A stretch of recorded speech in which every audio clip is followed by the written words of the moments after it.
Nepal tourism বোর্ডের পক্ষ থেকে বিবৃতি দিয়ে জানানো হয়েছে অন্তত 10টি পর্যটন সংস্থার 384 জন পর্যটক নিখোঁজ। তাদের মধ্যে 105 জন ভারতীয় সহ 291 জন বিদেশি নাগরিক।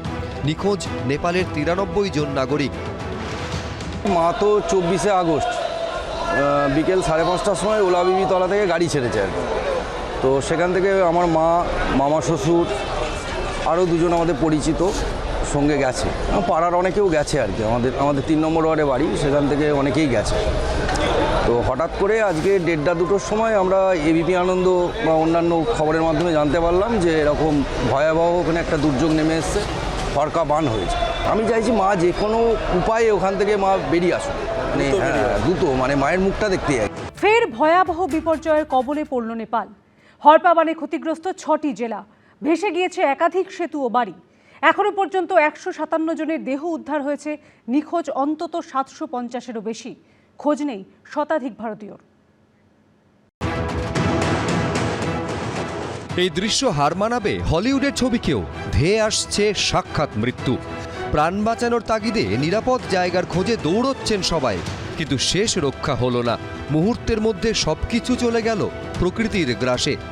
যেন পাহাড়ের কোলে হঠাৎ বিস্ফোরণ।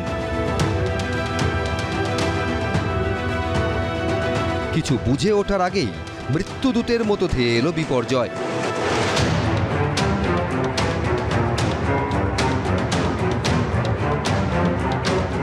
কাগজের মতো ভেসে গেল কংক্রিটের সেতু।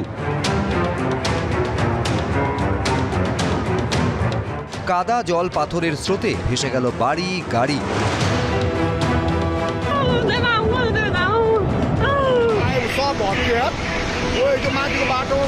নেপালে জল প্রলয় ফেরালো 2015-র ভয়াবহ বিপর্যয়ের স্মৃতি। হরপা বানে বিধ্বস্ত হলো নেপালের রাসুয়া সহ 6টি জেলা। বহু মানুষের মৃত্যুর আশঙ্কা। অথচ বুধবার সকালে নেপালের কোথাও বৃষ্টির চিহ্ন মাত্র ছিল না। ঝলমলে রোদের সঙ্গে ছিল ঝকঝকে নীল আকাশ। তখন সকাল 9টা।